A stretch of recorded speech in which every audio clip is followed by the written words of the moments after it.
ইমোতে কল দিলে কল যায় না এরকম লেখা দেখায়। কি কারণে এরকম লেখা দেখায়, কি কারণে কল যায় না, আমি বিস্তারিত ভিডিওতে আপনাদেরকে দেখিয়ে দেব এবং এর সমাধানটি দেখিয়ে দেবো যে কি করলে আপনারা কল দিতে পারবেন। ওকে, তো আমি আপনাদের কাছে অনুরোধ করতেছি আপনারা এই ভিডিওটি না টেনে শেষ পর্যন্ত দেখুন।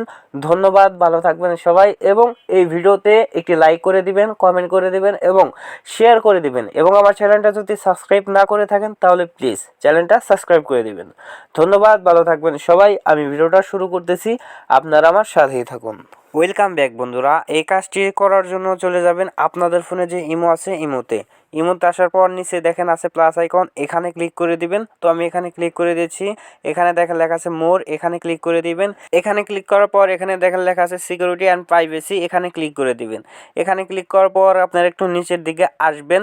নিচের দিকে আসার পর এখানে দেখেন লেখা আছে কল, এখানে ক্লিক করে দিবেন। তো আমি এখানে ক্লিক করে দিচ্ছি। এখানে ক্লিক করার পর উপরে দেখেন লেখা আছে এভরিওয়ান, এখানে আপনারা ক্লিক করে দিবেন। ওকে, এই সেটিংটা আপনি তার ফোনে করে দিবেন বা করে রাখবেন, যার ফোনে আপনি কল দিচ্ছেন কল যাচ্ছে না তাকে দেখিয়ে দিবেন যে এরকম এরকম করেন, তাহলেই কিন্তু কলটা দিতে পারবে। ওকে, আর আপনাকেও হয়তো অনেকেই কল দিচ্ছে কিন্তু কল আসতেছে না, কারণ এখানে এভরিওয়ান করা ছিল না। এখন এভরিওয়ান করে দিলেন, এখন এখানে আপনাকে প্রত্যেকেই কল দিতে পারবে।